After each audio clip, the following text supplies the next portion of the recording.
बिस्मिल्लाहिर्रहमानिर्रहीम। अस्सलाम वालेकुम नाजरीन, मैं हूं बाबर हयात और आप देख रहे हैं 24/7 उर्दू न्यूज़ पर होम एक्सपेंस के ताबुन से बाबर हयात शो। नाजरीन, 3 बजे मैच खत्म हुआ है। सुबह के 3 बजे पीएसएल का दूसरा मैच लाहौर कलंदर्स और पेशावर ज़ल्मी के दरमियान।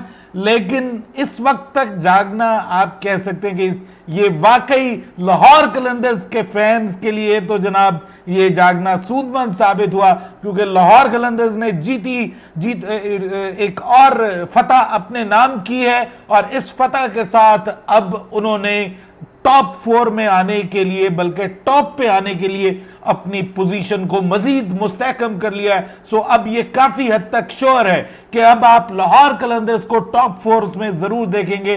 बाकी थोड़ा सा कंपटीशन अभी चल रहा है।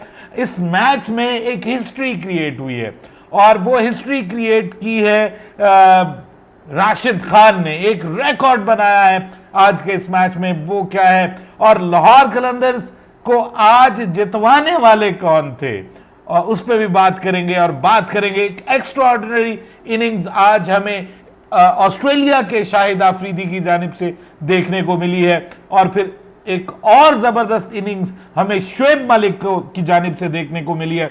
लेकिन देखना यह है कि शुएब मलिक की इनिंग्स और जो ऑस्ट्रेलिया के शाहिद आफरीदी हैं उनकी इनिंग्स में फर्क क्या था और क्यों पेशावर ज़ल्मी ये मैच नहीं जीत सका, जबकि बिल्कुल करीब पहुंच गया। 10 रन से ये जीत हासिल की है लाहौर कलंदर्स ने। सिर्फ इतना करीब आ गए थे। गलती कहां पे हुई, इस पे तफसील से बात करने जा रहे हैं आज के इस प्रोग्राम में। तो अगर है आप हमारे नए व्यूअर तो प्लीज हमारे यूट्यूब चैनल को जल्दी से कर दीजिए सब्सक्राइब और बेल आइकन को पुश करना मत भूलिएगा। मुझे फॉलो कीजिए इंस्टाग्राम पे @बाबर हयात शो और हमारे पेज को लाइक कीजिए फेसबुक पे @बाबर हयात शो। तो जनाब, सबसे पहले तो अगर आप लाहौर कलंदर्स के फैन की तौर पे मुझसे पूछे तो मैं बहुत खुश हूं कि लाहौर कलंदर्स अल्हम्दुलिल्लाह आज एक और मैच जीता है जी, और मैं लाहौर कलंदर्स का फैन हूं, सपोर्ट कर रहा हूं उसको। लेकिन अगर आप एक एनालिस्ट के तौर पे मुझसे पूछे तो मैं ये कहूंगा कि पेशावर ज़ल्मी ने बहुत जबरदस्त मुकाबला किया और मुझे लग रहा था कि आज पेशावर ज़ल्मी शायद लाहौर कलंदर्स से जीत जाए, और मैं प्रिडिक्ट भी कर बैठा था एक जगह पे। लेकिन लाहौर कलंदर्स ने बिल्कुल आखिर में आकर जो है वो ये जीत अपने नाम की है। लेकिन मैं ये बताऊंगा कि इसमें सबसे बड़ा किरदार 2 लोगों का है, वैसे तो 4 लोगों का है, और उससे लगता है कि लाहौर कलंदर्स का पैसा खरा हो गया जी। लाहौर कलंदर्स की जानिब से आज जो 4 लोग जिन्होंने परफॉर्म किया है और जिन्होंने जीत में मोस्ट इंपॉर्टेंट रोल प्ले किया है ना जी, वो चारों के चारे उनके जो है वो फॉरेन प्लेयर्स हैं। जी हाँ, टिम डेविड जिन्होंने बहुत ही शानदार इनिंग्स खेली है। सबसे पहले तो हम टिम डेविड का जिक्र करेंगे कि उन्होंने सबसे जबरदस्त किरदार अदा किया और जो उनकी इनिंग्स थी आई थिंक वो बहुत ही कमाल की थी। क्या कमाल के छक्के लगाए हैं इस नौजवान ने। और मैं आपको बता चुका था कि टिम डेविड जो हैं इनको ऑस्ट्रेलिया का शाहिद आफरीदी कह रहे हैं लाहौर कलंदर्स के फैंस, और ये वाकई आज उन्होंने बल्कि शाहिद आफरीदी से बहुत अच्छी इनिंग्स खेली है। उन्होंने जहां रोकना पड़ा वहां पे उन्होंने रोका, इनिंग्स को बिल्ड किया, पार्टनरशिप बनाई बेन डंक के साथ। अब देख लीजिए 2 फॉरेन प्लेयर्स के दरमियान पार्टनरशिप बनी है। उसके बाद तीसरा फॉरेन प्लेयर आया राशिद खान, वो बैटिंग में नहीं चल सका, लेकिन फिर चौथा फॉरेन प्लेयर आया फॉकनर, और उसने 7 गेंदों पे 22 रन बना के जो एंड में ये जो टारगेट सेट किया है लाहौर कलंदर्स ने, ये इस वजह से हुआ है कि वो 22 रन बहुत इंपॉर्टेंट थे। और इस तरह से ये चारों लोग जो हैं उन्होंने बैटिंग में भी, आपको बैटिंग में तीनों ने आपने देखा कि परफॉर्म किया। और बॉलिंग की बात करें तो जनाब आज क्या क्लास की बॉलिंग राशिद खान ने की है, और उसने साबित किया है कि वो दुनिया का सबसे बेहतरीन इस वक्त लेग स्पिनर है। ना सिर्फ लेग स्पिनर है बल्कि वो एक अच्छा ऑलराउंडर भी है और मजीद अच्छा ऑलराउंडर बनेगा। लेकिन लेग स्पिनर के तौर पे आज उनकी गुगलीज, उनकी लेग स्पिन्स, मतलब ऐसा लग रहा था कि सिवाय पहले ओवर को छोड़ के आखिरी 3 ओवर्स में आप देख लीजिए कि उसने 5 विकेटें ली हैं, और 5 विकेटें पहली बार उसने किसी भी जो लीग है उसमें, लीग क्रिकेट में पहली बार उसने 5 विकेटें ली हैं। तो ये एक हिस्ट्री क्रिएट हुई है। हमेशा वो पीएसएल को याद रखेगा राशिद खान कि उसने लाहौर कलंदर्स की जानिब से खेलते हुए पीएसएल में पहली बार लीग क्रिकेट में 5 विकेट्स हासिल किए हैं, विच इज अमेजिंग। क्या कमाल का आज उसने रोल प्ले किया। कल के मैच में भी उसने मैच जितवाया। क्या जबरदस्त पैसा वसूल किस्म की सिलेक्शन इस बार लाहौर कलंदर्स ने की है। अभी तो एक कैलम फर्गुसन बैठा हुआ है जो कि बड़ा जबरदस्त हिटर है। मैंने उसकी कुछ इनिंग्स देखी हैं, कमाल का, जिसको कहते हैं ना आप तोल तोल के छक्के मारता है, हम पंजाबी में कहते हैं, वो तोल तोल के छक्के मारता है और बहुत जबरदस्त सेंचुरीज कर चुका है। वो भी बिग बैश में भी अच्छा खेला है, उसके अलावा T20 ब्लास्ट में भी खेला है, यानी ओवरऑल दुनिया की लीग्स में वो खेल रहा है।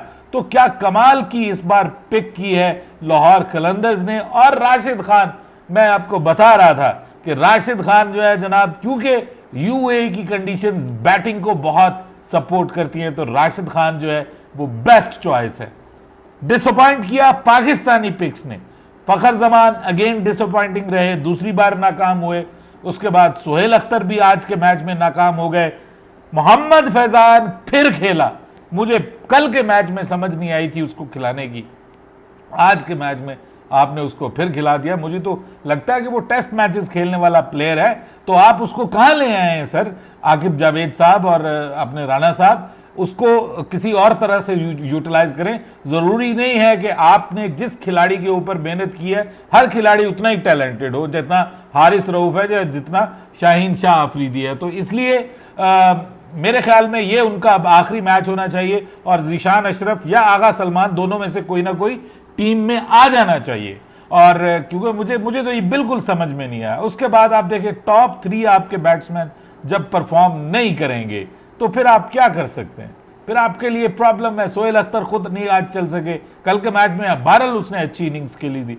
फखर जमान दूसरी बार लगातार नाकाम हुए, उसके बाद मोहम्मद हफीज नाकाम हुए। तो ये जो आपके टॉप ऑर्डर के 4 बैट्समैन थे, चारों के चारों नाकाम हुए।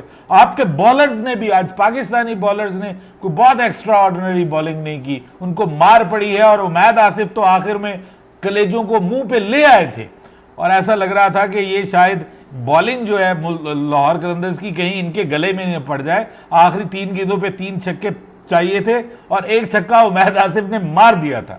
लेकिन यहां पे मैं बात करूंगा एक तो वहाब रियाज की, कि जिन्होंने आज आखिरी ओवर को छोड़ के सारे ओवर्स बहुत अच्छे किए हैं, बहुत अच्छी बॉलिंग की उसने। शुरू में तो वो और मोहम्मद इरफान दोनों अनप्लेएबल थे और कमाल की उन्होंने ज़बरदस्त किस्म की बॉलिंग की है। और उसके बाद जो बैटिंग की है, दो मेरे ख्याल में शोएब मलिक ने बेहतरीन इनिंग्स खेली है, one of the best innings in his career जो आज उसने खेली है, जिस कंडीशन में खेली है और कोई उसका साथ नहीं दे रहा था और वो ऑलमोस्ट मैच को करीब ले आया था, जीत के करीब ले आया था। लेकिन बहुत अनफॉर्चुनेट सिचुएशन कि वो हिट विकेट हो गया, अपनी विकेट को खुद उसने ज़ाया कर दिया। बहुत अनफॉर्चुनेट वे में शोएब मलिक आउट हुआ है। लेकिन बात यह है कि प्रॉब्लम बहरहाल यही थी कि कहीं पे उनको साथ नहीं मिला, उनको वो साथ नहीं मिला। कामरान अकमल नाकाम, उसके बाद आज ओपनिंग बैट्समैन के तौर पे हैदर अली को आजमाया, वो नाकाम। मतलब जो बाहर के आपने लोग डाले हुए हैं, जितने भी इंटरनेशनल प्लेयर्स, वो वेस्ट इंडियन जो डाले हुए हैं, रदरफोर्ड और इसके अलावा पावल और इसके अलावा फैबियन एलन, वो भी नाकाम। डेविड मिलर से बहुत सारी उम्मीदें थी, वो भी पूरी नहीं हो सकी। लेकिन शोएब मालिक ने तने तना, मैं ये कहूंगा कि उन्होंने जबरदस्त किस्म की बैटिंग की और दूसरों को वो आउट होते देखते रहे। वो राशिद खान से आउट नहीं हुए और राशिद खान को उन्होंने शुरू का ओवर जो है वो उसमें मारा भी बाकायदा। तो इससे लगता है कि वो पाकिस्तानी टीम में एक परफेक्ट फिट हैं। उनको पाकिस्तान के वर्ल्ड कप स्क्वाड में जरूर होना चाहिए, क्योंकि यहां पे स्पिनर्स बहुत इंपॉर्टेंट रोल प्ले करने वाले हैं। मोस्ट प्रोबेबली यूएई में होने जा रहा है वर्ल्ड कप, तो यहां पे लेग स्पिनर्स, ऑफ स्पिनर्स बहुत इंपॉर्टेंट रोल प्ले करने जा रहे हैं। और जो स्पिनर्स को अच्छा खेलता है उसको पाकिस्तानी टीम का हिस्सा बनना चाहिए। तो Shoaib Malik must be the part of Pakistani squad for the world cup. बाकी जो है वहाब रियाज, उसने भी जान मारी है कैच बहुत शानदार आज उसने पकड़ा है। तो अब आपको जाते जाते पॉइंट्स टेबल की पोजीशन में बताता जाता हूं कि लाहौर कलंदर्स पॉइंट्स टेबल पे सरे फहरिस्त है और कमाल का सरे फहरिस्त है जी, माफ कीजिएगा, जबरदस्त किस्म का सरे फहरिस्त है 10 पॉइंट्स के साथ। और दूसरी जो 3 टीमें हैं यानी दूसरे तीसरे चौथे नंबर पे, उन तीनों टीमों के 6-6 पॉइंट्स हैं।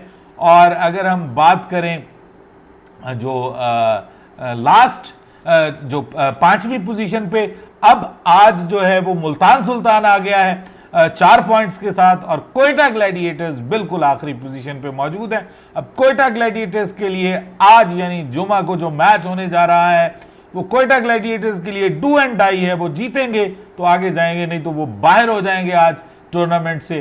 तो Quetta Gladiators versus Islamabad United बड़ा मैच है, इस पे आज के प्रोग्राम में तो हम बात नहीं करेंगे, इंशाल्लाह दिन में कोई वीडियो इस हवाले से अपलोड करूंगा। लेकिन कराची किंग्स दूसरी जानिब आज का मैच हारा है जी, बहुत अनफॉर्चुनेट वे में। उस पर अलग वीडियो में बात करूंगा बाबर आजम की बैटिंग के ऊपर और बाकी सब लोगों के ऊपर। लेकिन आगे बढ़ने से पहले आपसे गुजारिश कि जाते जाते हमारे इस YouTube चैनल को सब्सक्राइब करके बेल आइकन को पुश करना मत भूलिएगा। मुझे फॉलो कीजिए इंस्टाग्राम पे @बाबर-हयात-शो और हमारे पेज को लाइक कीजिए फेसबुक पे @बाबर-हयात-शो। बाबर हयात को इजाजत दीजिए। लाहौर लाहौर, अल्लाह हाफिज।